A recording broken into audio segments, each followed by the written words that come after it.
Hello दोस्तों, good evening. Welcome to the career zone YouTube channel. तो दोस्तों, आज हम इस वीडियो में एनसीईआरटी बेस्ड क्वेश्चन को करेंगे। जैसा कि आप जानते हैं कि रेलवे ग्रुप डी के एग्ज़ाम में एनसीईआरटी से ही क्वेश्चन आ रहा है, थ्योरेटिकल बेस, और कुछ ये डायग्राम दे दिया जा रहा है, उससे रिलेटेड पूछ लिया जा रहा है कि ये कौन सा भाग को इंडिकेट कर रहा है, यही सब पूछा जा रहा है, और कुछ न्यूमेरिकल ही पूछा जा रहा है। तो हम इस वीडियो में यही 3 टाइप के प्रश्नों को लाए हैं, कुछ न्यूमेरिकल है, कुछ डायग्राम बेस्ड है, और कुछ मतलब स्टेटमेंट बेस्ड है।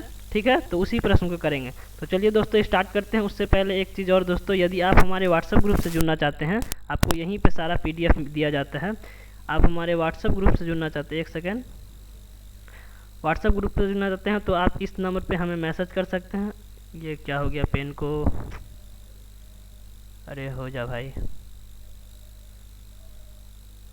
हाँ, ये देखिए, ये व्हाट्सअप नंबर है, इस पर आप मैसेज कर सकते हैं। साथ में लिख दीजिएगा YT यानी आप यूट्यूब पे जुड़े हुए हैं, ये हमें पता चल जाएगा।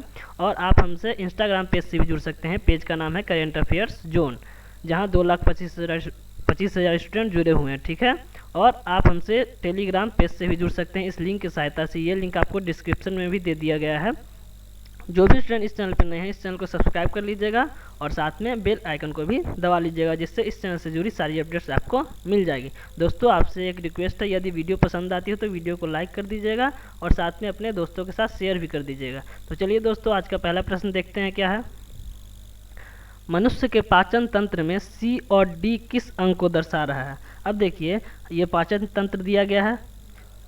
देखिए, ग्रुप डी में इसी तरह का क्वेश्चन पूछा जा रहा है। आपको एक डायग्राम दे देगा, आपसे पूछ लेगा कि CD, जैसे यहाँ पे लिखा हुआ है ABCD करके, वैसे ही दे दिया जाएगा।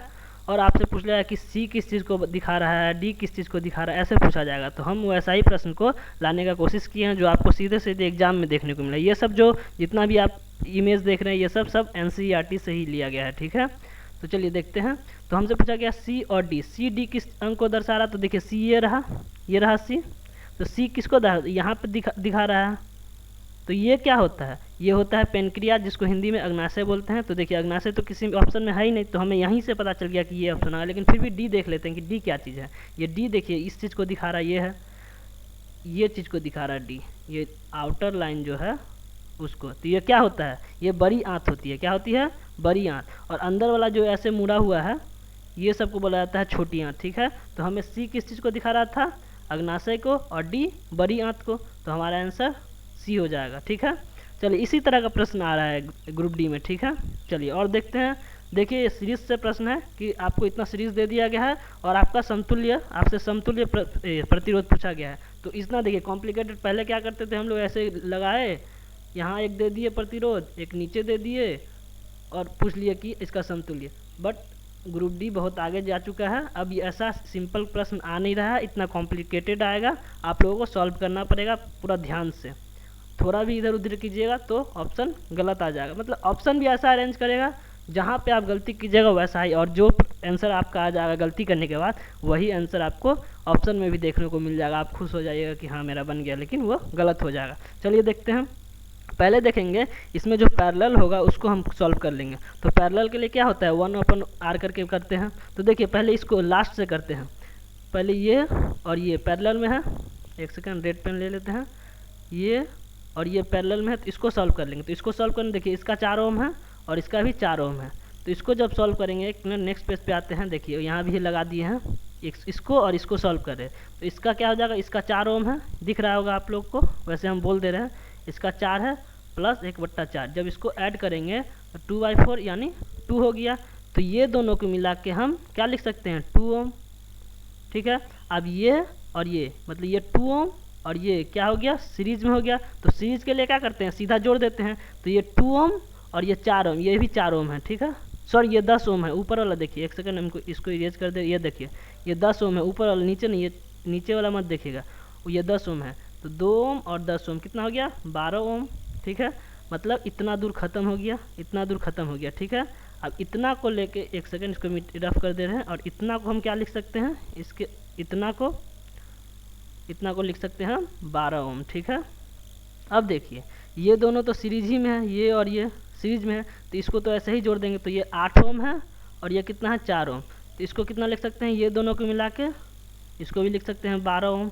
ठीक है, अब देखिए ये 12 ओम और ये 12 ओम क्या है, ये पैरेलल में है, तो ये दोनों को हम फिर ऐसे ऐड करेंगे। जो पैरेलल में रहता है उसको 1/r करके ऐड करते हैं। जब इसको ऐड करेंगे तो 2/12 यानी 6, ये 6 आ गया। वैसे तो आया 1/6, लेकिन जब इसको ये क्या आता है 1/ ये आता है, तो इसीलिए हम इसको उल्टा करेंगे तो 6 आ जाएगा। यहाँ भी सेम किए हैं, आप लोग कंफ्यूज मत, 1/r आया था ये, ठीक है। तो इसको r निकालने के लिए हम 2 कर दिए थे, ठीक है। तो यहाँ देखिए 6 आ गया, वैसे ही r निकालने के लिए, तो ये 6 हो गया टोटल।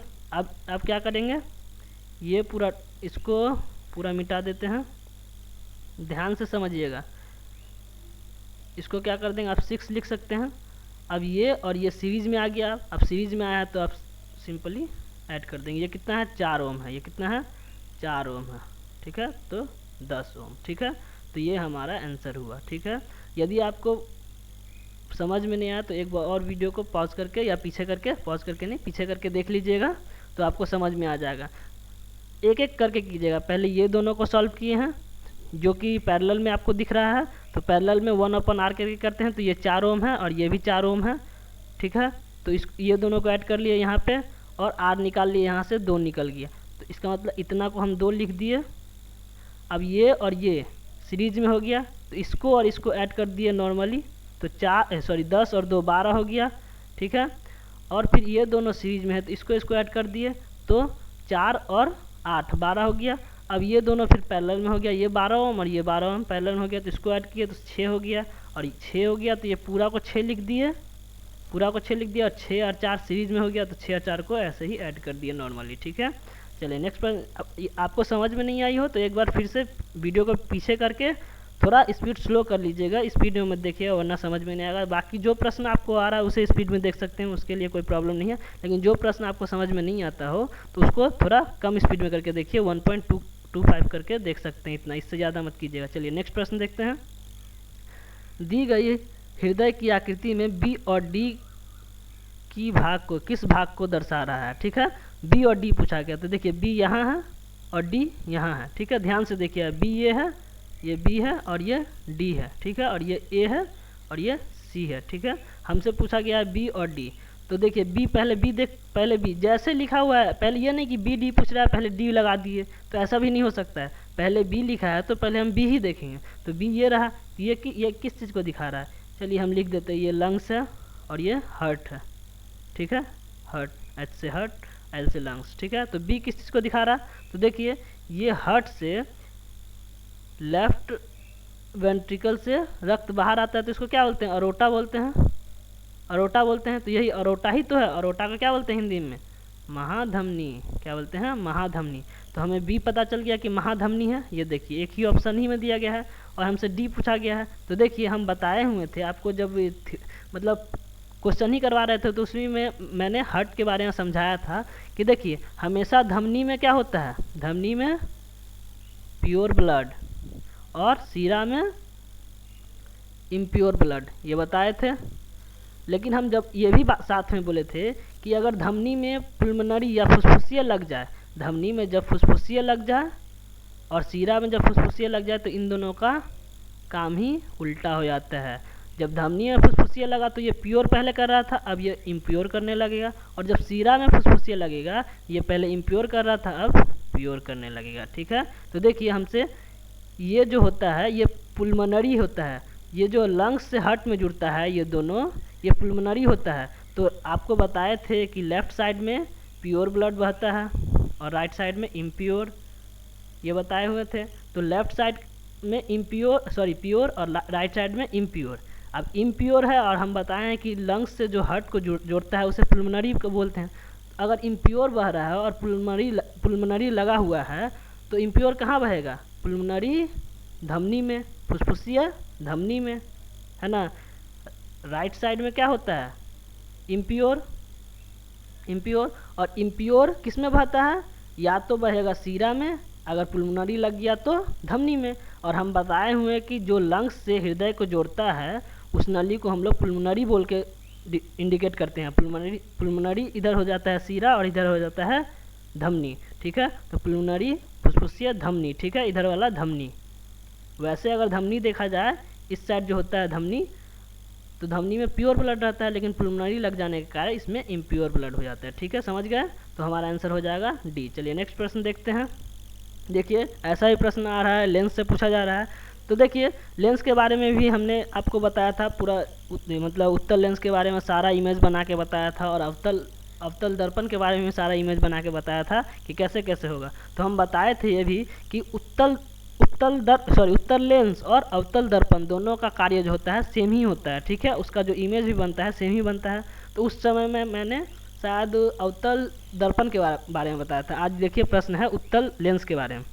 देखिए एक उत्तल लेंस जिसकी वक्रता त्रिज्या x है, ये देखिए x है यहाँ पे, वक्रता त्रिज्या हो गया, और किसी वस्तु को उसके फोकस पर रखा जाता है, ये फोकस है, इस पे रखा जाता है, तो वस्तु की स्थिति और प्राकृतिक बताए, दोनों बताना। स्थिति भी कहाँ, मतलब स्थिति कहाँ बनेगा, और प्रकृति मतलब उसका कैसा होगा, उल्टा सीधा क्या होगा, वास्तविक होगा कि अवास्तविक होगा, ये सब बताना है। तो देखिए हम बताए थे कि जब उत्तल दर्पण या उत्तल लेंस या अवतल दर्पण में जो बताए थे, बोले थे कि यदि कोई वस्तु को इन्फिनिटी पर रखा जाता है, उसका जो प्रतिबिंब बनता है फोकस पे बनता है, और इसका उल्टा होता है कि अगर फोकस पे रख देंगे उसका प्रतिबिंब इन्फिनिटी पे बन जाएगा। तो देखिए हम यहाँ पे उत्तल लेंस का फोकस पे रखे हैं, तो इसका प्रतिबिंब कहाँ बनेगा, इन्फिनिटी पे बनेगा।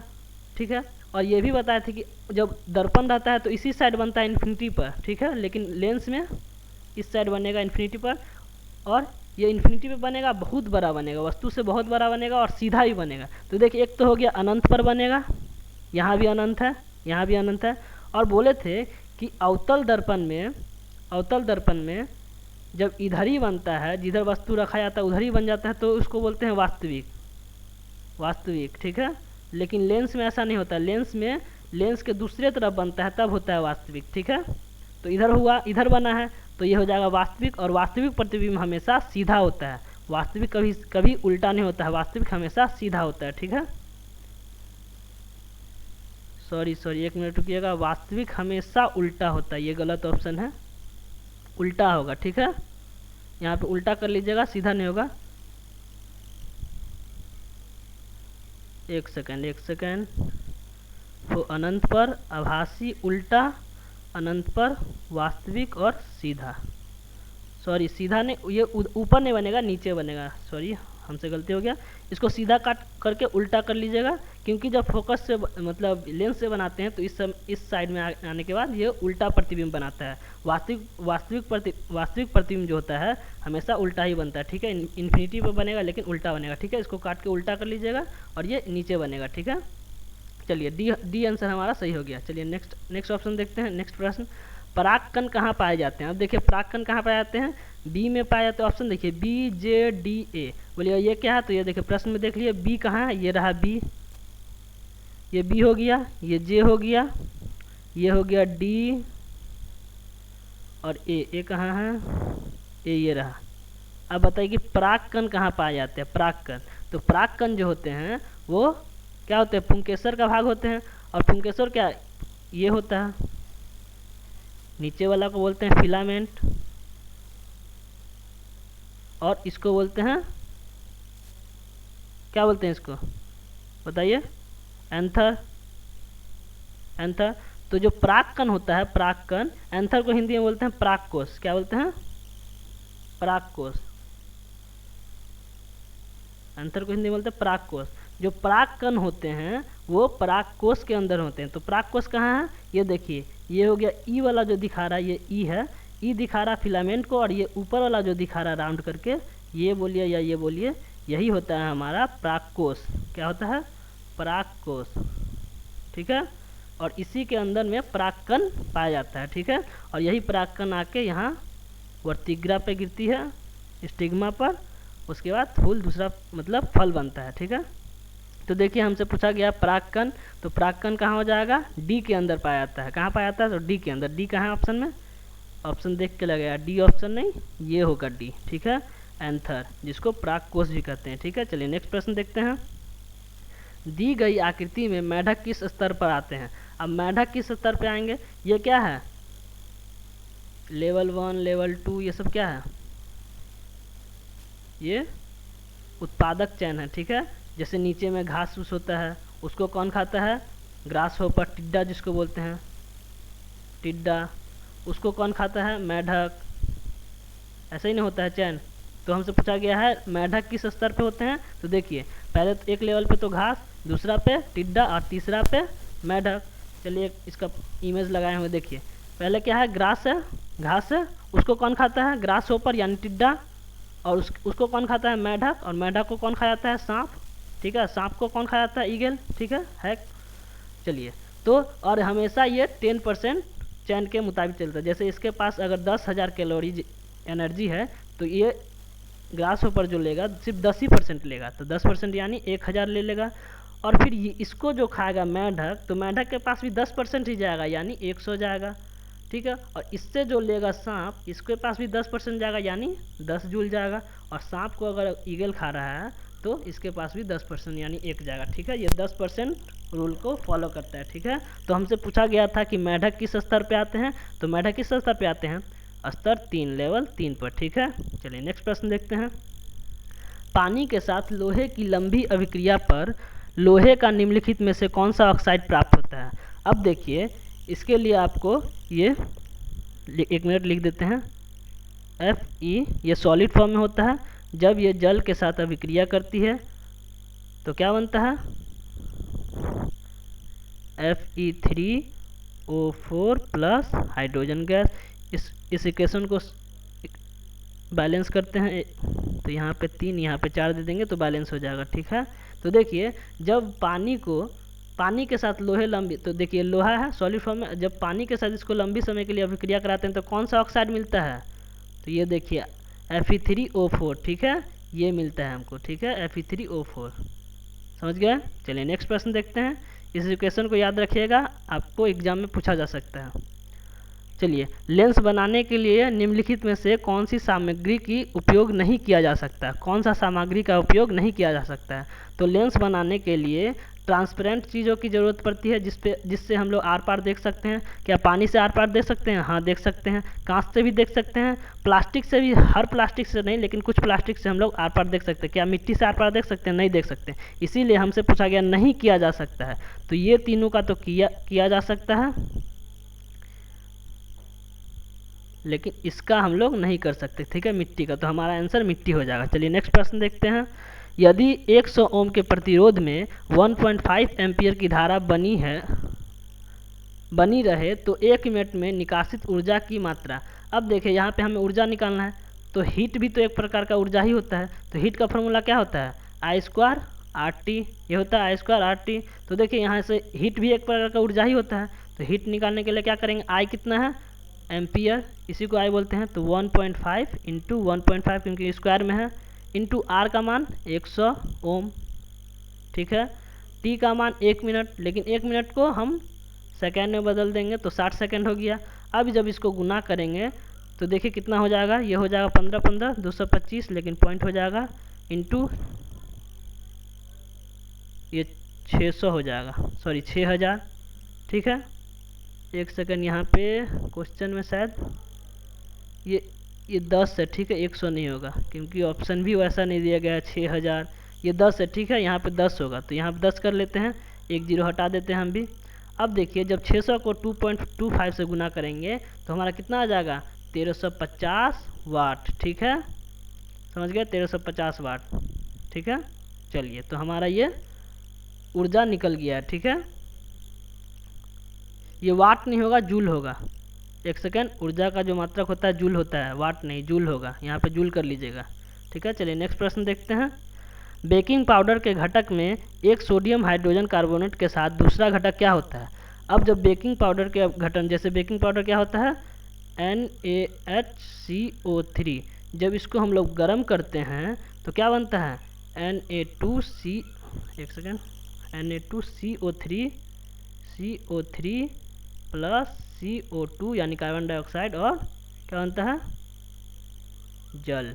ठीक है, तो देखिए इसमें बोलता है कि जब बेकिंग पाउडर को जब तोड़ा जाता है तो एक सोडियम बाइकार्बोनेट आता है और दूसरा क्या आता है, तो वही हमसे पूछा गया है उसमें क्या डाला जाता है, क्या डाला जाता है। देखिए जब ये कार्बन डाइऑक्साइड का काम क्या होता है, जैसे बेकिंग पाउडर को आप किसी ब्रेड बनाने के लिए यूज करते हैं, तो कार्बन डाइऑक्साइड का काम क्या होता है, उस ब्रेड को स्पॉन्जी बनाना और उसको सॉफ्टनेस देना। लेकिन जब ये आ जाता है सोडियम कार्बोनेट, तो उसे ब्रेड को क्या कर देता है, कड़वा कर देता है, बीटर कर देता है। तो इसी बीटर का जो प्रभाव होता है, इसी को कम करने के लिए, न्यूट्रल करने के लिए उसमें हम लोग टार्ट्रिक एसिड मिलाते हैं, जिससे उसका बिटरनेस कम हो जाए, यानी हट जाए। ठीक है, तो उसमें टार्ट्रिक एसिड मिलाते हैं जिससे उसका बिटरनेस हट जाए। इसका कार्बन डाइऑक्साइड का काम पूछे तो बोलिएगा जो स्पंजी बनाने के लिए और सॉफ्टनेस प्रदान करने के लिए। ठीक है, और ये सोडियम कार्बोनेट जो आ जाता है उसको कड़वा कर देता है, इसी कड़वापन को हटाने के लिए टार्ट्रिक एसिड का उपयोग किया जाता है। ठीक है, चलिए नेक्स्ट प्रश्न देखते हैं। दी गई रासायनिक प्रतिक्रिया के लिए निम्नलिखित में से कौन सा कथन सत्य है। अब देखिए ये दिया गया है और इसमें पूछा कौन सा कथन सत्य है। इस तरह का भी प्रश्न पूछा जा रहा है, इसी को बोलते हैं स्टेटमेंट बेस्ड। यदि आपको पूरा चीज़ पता होगा थ्योरी, तभी आप इस प्रश्न को कर सकते हैं, वरना नहीं कर सकते हैं। तो इस थ्योरी के बारे में मैंने क्लास में पढ़ा चुका हूँ। ठीक है, ऑक्सीडेशन नंबर के एक वीडियो भी दिए थे हम लोग कि ऑक्सीडेशन नंबर निकालना, वो भी वीडियो देख लीजिएगा, उससे भी प्रश्न आ रहा है कि ऑक्सीडेशन नंबर निकालने के लिए। वो वीडियो को एक बार देख लीजिएगा, उस वीडियो का जो लिंक होगा मैं इस वीडियो के नीचे डिस्क्रिप्शन में दे दूंगा। ठीक है, तो देखिए हमसे सब ऑप्शन को एक एक बार पढ़ते हैं। आयरन अपचयित हो रहा है, आयरन जब भी बात होगा इस साइड का बात होगा। ठीक है, इस साइड का हम लोग बात ही नहीं करेंगे। ठीक है, आयरन इधर है, आयरन तो है ही नहीं, आयरन ऑक्साइड है, आयरन तो इधर है, और हम लोग राइट साइड का बात करेंगे ही नहीं। राइट साइड का बात हमेशा गलत ही होगा। ठीक है, हम लोग को राइट साइड का बात करना नहीं। एक सेकंड दोस्तों, राइट साइड का बात हम लोग नहीं करेंगे, हमेशा करेंगे लेफ्ट साइड का बात। और वैसे भी ये गलत ही बोला गया है। आयरन अपचयित हो रहा है, यानी आयरन का रिड्यूस हो रहा है, आयरन का तो कुछ हो ही नहीं रहा है, तो हम लोग वैसे भी राइट साइड का बात नहीं करेंगे। एल्युमिनियम अपचयित हो रहा है, एल्युमिनियम क्या अपचयित हो रहा है, एल्युमिनियम से ऑक्सीजन निकल रहा है क्या। अपचयित मतलब ऑक्सीजन का हटना, क्या ऑक्सीजन का हटना। तो एल्युमिनियम का हो रहा है, एल्युमिनियम से ऑक्सीजन हट रहा है, यहाँ तो कुछ नहीं, ऑक्सीजन का नहीं हट रहा। वैसे देखा जाए तो जुड़ ही रहा है, तो ये भी गलत हो गया। एक नंबर तो गलत है, 2 नंबर गलत है। और देखिए एल्युमिनियम ऑक्सीकारक है, ऑक्सीकारक मतलब जो होता है जो ऑक्सीजन को दान दे सके। ठीक है, इसको सिंपल फॉर्म में समझ लीजिए, ऑक्सीकारक मतलब जो ऑक्सीजन को दान दे सके। ठीक है, तो एल्युमिनियम क्या दान दे रहा है ऑक्सीजन को, एल्युमिनियम दान दे रहा है नहीं, एल्युमिनियम तो और उल्टा ऑक्सीजन ले ही रहा है। आयरन ऑक्साइड ऑक्सीकारक है, हाँ, इसका मतलब तो दान देना होता है, ये तो बताए हैं कि आयरन ऑक्साइड। तो देखिए आयरन ऑक्साइड जो है वो ऑक्सीजन को दान दे रहा है, यहाँ से ओ लेके ये एल्युमिनियम ले लिया है। ठीक है, तो ये हमारा आंसर सही हो जाएगा। ठीक है, सी भी नहीं होगा। चलिए नेक्स्ट प्रश्न देखते हैं। निम्नलिखित में से कौन एक ही समजातीय श्रृंखला से संबंधित है। अब देखिए 3 होता है, क्या क्या होता है, एल्केन, एक सेकेंड, एल्केन, एल्कीन और एल्काइन। ठीक है, इसका फॉर्मूला होता है CnH2n+2, इसका होता है CnH2n और इसका होता है CnH2n-2। ठीक है, ये एल्केन, एल्कीन और एल्काइन। तो देखिए यहाँ पे C कुछ नहीं मतलब 1 है। अब इसको रख के देखते हैं, C1 रखेंगे तो यहाँ देखिए 2n, C1 और H क्या हो जाएगा, अगर इस फार्मूला से देखें तो H क्या हो जाएगा 2n+2, तो 2n के जगह पे 1 रखेंगे, 2n के जगह पे 1 +2 करेंगे तो क्या हो गया CH4। तो यानी ये एल्केन का है, ये इसका है। ठीक है, अब इसको देख लेते हैं। ठीक है, इसको सेकंड वाला ऑप्शन को देखते हैं क्या है। इसी फार्मूला पे पहले रखेंगे, C2 रखा है तो C2 रख दिया, n के जगह 2, H2n के जगह पे फिर 2 रखेंगे +2, तो क्या हो गया C2 और H6। तो देखिए ये भी इसी से बिलोंग करता है। अब आते हैं तीसरा ऑप्शन पे। तीसरा ऑप्शन पे क्या है, C3 रखा है तो यहाँ पे H2n के जगह पे हम भी 3 रख देते हैं +2, तो C3H क्या हो जाएगा, 3 दूना 6 + 2 8 H8। तो देखिए ये भी इसी से बिलोंग करता है, मतलब एल्केन से ही बिलोंग करता है। अब चौथा ऑप्शन को चेक करते हैं, देखते हैं कि इससे बिलोंग करता है कि नहीं। तो देखिए C के जगह पे, n के जगह पे 4 रखेंगे, C4, H2n के जगह पे फिर 4 रख देंगे +2, तो C4H10 होना चाहिए था, लेकिन ये 8 ही है, यानी ये किससे बिलोंग कर रहा है। इसको +2 हटा देते हैं, ठीक है। 4 दूना 8 इससे बिलोंग कर, मतलब +2 हटा दिए, मतलब CnH2n, मतलब ये इससे बिलोंग कर रहा है। जो 4 नंबर है वो एल्कीन है। तो हमसे पूछा गया कौन श्रृंखला से संबंधित नहीं, तो ये 3 तो एक श्रृंखला से है, लेकिन ये अलग है, तो हमारा आंसर ये हो जाएगा। चलिए नेक्स्ट प्रश्न देखते हैं। ब्यूटेनॉल एक 4 कार्बन वाला यौगिक है जिसमें डैश क्रियात्मक समूह है। तो देखिए सबके बारे में लिख दे रहे हैं कि देखिए कार्बोक्सिलिक अम्ल जो होता है इसका जो होता है COOH होता है, और इसके लास्ट में हम लोग क्या लिखते हैं, ओइक एसिड, ठीक है। एल्डिहाइड जो होता है ये इस समूह का होता है, सॉरी एल्डिहाइड के लिए क्या लिखते हैं CHO, और इसके लास्ट में क्या लिखते हैं अल। कीटोन के लिए समूह होता है O, और इसके लास्ट में हम लोग क्या लिखते हैं अन, ठीक है। और अल्कोहल का समूह होता है OH, और इसके लास्ट में लिखते हैं ऑल। तो हमसे क्या पूछा गया है, ब्यूटेनॉन। तो देखिए ऑन यहाँ है, ब्यूटेनॉन ये ऑल है, ये अल है, ये ऑन है, ये ओइक एसिड है। तो ऑन ब्यूटेनॉन पूछा गया है, ये देखिए ऑन यहाँ है, तो कीटोन ग्रुप का हो जाएगा, ये कीटोन है, ये कीटोन ग्रुप का हो जाएगा, ठीक है। चलिए नेक्स्ट प्रश्न पे आते हैं, ये चीज़ को याद रखिएगा। चलिए नेक्स्ट प्रश्न पे आते हैं। गैल्वेनाइजेशन की पतली परत के साथ कोटिंग करके लोहे को जंग लगने से बचाने की विधि क्या कहलाती है। तो ये तो इजी प्रश्न हो गया, मतलब विधि है, मतलब वो गैल्वेनाइजेशन पर किस चीज़ की परत चढ़ाई जाती है ये पूछा गया है। तो किस चीज़ की चढ़ाई जाती है, जिंक की, ठीक है। ये थोड़ा क्वेश्चन देख लेते हैं एक बार। गैल्वेनाइजेशन किसकी पतली परत के साथ, अच्छा हाँ किसकी पतली परत के साथ, तो जिंक का पतली परत चढ़ाते हैं उस पर, ठीक है। चलिए नेक्स्ट प्रश्न देखते हैं। निम्नलिखित में से कौन सी धातु प्राकृतिक में अपनी मूल अवस्था में मौजूद होती है। अब मूल अवस्था में मौजूद कौन होगा, जैसे देखिए सोडियम का मूल अवस्था में मौजूद हो सकता है, नहीं हो सकता, क्योंकि ये ज़्यादा प्रतिक्रियाशील है, तो ये आग लग जाएगा, इसीलिए मूल अवस्था में नहीं पाया, तो इसी को किरोसिन में रखते हैं। तो जो ज़्यादा प्रतिक्रियाशील होगी उसको मूल अवस्था में नहीं पा सकते हैं, और जो कम प्रतिक्रियाशील होगी वो उसे हम मूल अवस्था में पा सकते हैं। तो देखिए सोना क्या किसी से प्रतिक्रियाशील करती है, प्रतिक्रिया करती है, नहीं करती है। इसी तरह चांदी भी नहीं करती है। तो बोलिए 2 ऑप्शन, तो ये ऑप्शन नहीं है, ये 4 आपको दिया गया, ऑप्शन यहाँ है देखिए। तो देखिए जिंक तो कर ही लेता है, कॉपर भी कर लेता है, लेकिन ज़्यादा अप्रोप्रिएट जो आंसर है 1 और 4 है, सोना और चांदी। तो 1 4 कहाँ दिया गया, देखिए यहाँ 1 2 है, 3 1 4, ये देखिए सी ऑप्शन में 1 4 दिया गया है, ठीक है। तो हमारा आंसर सी हो जाएगा, ठीक है। तो चलिए दोस्तों आज के लिए इतना ही प्रश्न था।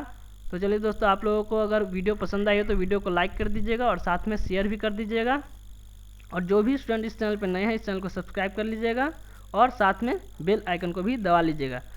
दोस्तों आप लोग इस वीडियो के नीचे में एक ऑक्सीडेशन नंबर का एक वीडियो दे दूंगा, उसे अच्छी तरह से देख लीजिएगा। आपको एक वीडियो में ही आपको ऑक्सीडेशन नंबर निकालना आ जाएगा। वैसे मैंने 3-4 वीडियो बनाया है लेंस फार्मूला पे, जो सारा न्यूमेरिकल आपका बन जाएगा। एक ही वीडियो देखने के बाद आपको दूसरा वीडियो देखने की ज़रूरत नहीं पड़ेगी, वो दोनों लिंक मैं इस वीडियो के नीचे में दे दूँगा। तो चलिए दोस्तों आज के लिए इतना ही, फिर मिलते हैं अगले वीडियो में, तब तक के लिए बाय बाय।